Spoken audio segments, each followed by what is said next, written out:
dos turistas de entrarem nas coffee shops.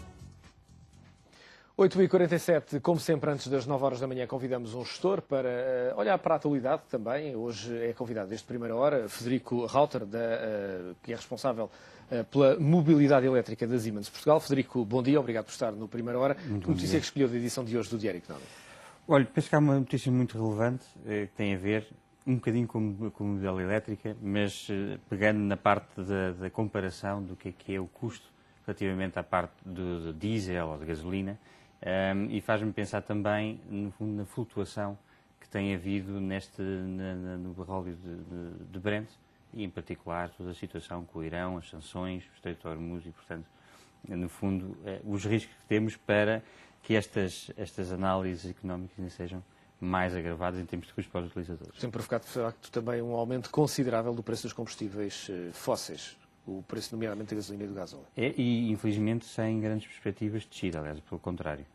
As últimas previsões são alarmantes. Frederico, esse certamente é um dos argumentos para falarmos do motivo que o traz cá, dos carros elétricos, se assim podemos dizer.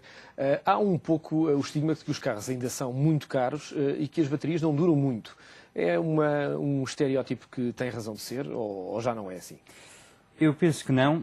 Aliás, por um lado, as vendas de carros elétricos em Portugal, no ano passado, superaram as expectativas e, pelo que sabemos, este ano tem sido a procura, também tem sido superior àquilo que estava a ser esperado. Portanto, significa que os portugueses estão a dar importância e reconhecem as vantagens que o carro elétrico tem face ao carro de combustão interna. Faço só um parênteses, porque muitas vezes muitas empresas da área tecnológica ou mais avançadas do ponto de vista de produtos tecnológicos apontam muito também para o português, o mercado português, como sendo muito, digamos, ter muita apetência por inovação. Isso acontece também no caso dos carros elétricos. Há essa apetência por algo novo, por produtos novos.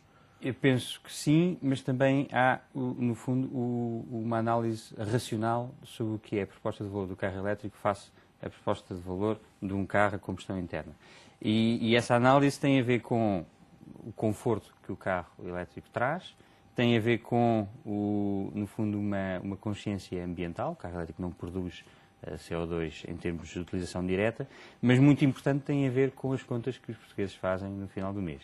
E estamos a falar de um carro que, em termos de custos de utilização, está 80% a 90% abaixo do que são os custos do carro, ou diesel, ou a gasolina. Para quem tem uma utilização média, no final do mês, é um valor importante. É um valor muito importante e depois também entra com a questão do investimento.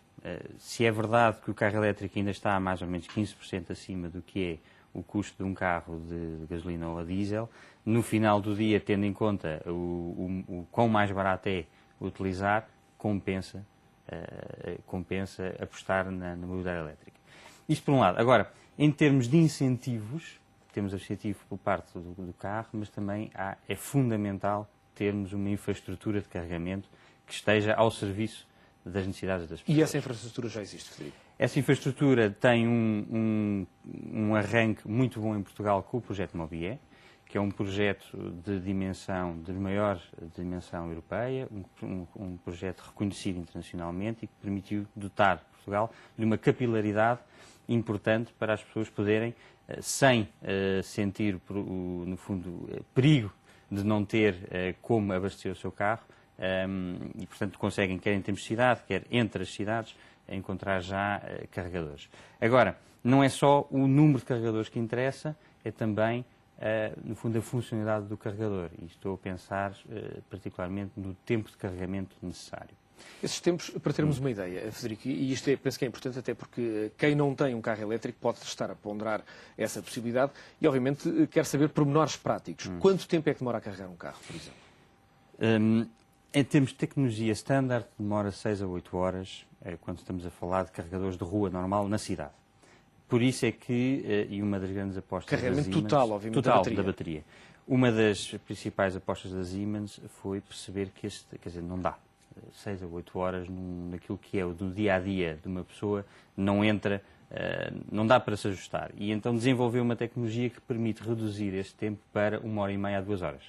E essa tecnologia já está disponível em Portugal? Esta tecnologia já está disponível em Portugal. Vamos também, somos parceiros de Mobié e vamos fornecer já esse tipo de carregadores. Portanto, os portugueses vão ter, muito brevemente, a possibilidade de o Quando fazer. diz brevemente, diz exatamente dentro de que prazo?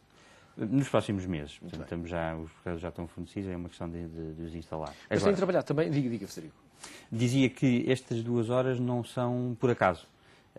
Nós sabemos que coincidem com o tempo médio que as pessoas utilizam quando vão ao supermercado, quando vão ao centro comercial, ou mesmo na sua utilização E, portanto, da rua. podem aproveitar, digamos, este tempo de Exatamente. paragem Portanto, a ideia é essa para o carro mesmo. ser carregado. É não ter que mudar as suas rotinas e não ter que mudar a forma como utilizam o carro. Isso é fundamental para que o carro elétrico seja uma realidade em termos de massa. Frederico, se a memória não me trai, neste momento o carregamento das viaturas é feito de forma gratuita. Ainda estamos no período de piloto do MOBIE, portanto é feito de forma gratuita. Assim que deixar de ser o período de piloto, passa a ter um pagamento, portanto, no fundo uma taxa. É possível, isto é obviamente uma pergunta básica para quem é básico nestes assuntos também, é possível carregar o carro em casa? Quem tem uma garagem ou algo do género? Obviamente não o pode fazer na rua, mas por questões de segurança, calculo eu, ou não o deverá fazer, mas é possível carregar em casa com a eletricidade que temos em casa? Na rede de casa? Aliás, a rede que nós temos em Portugal é uma rede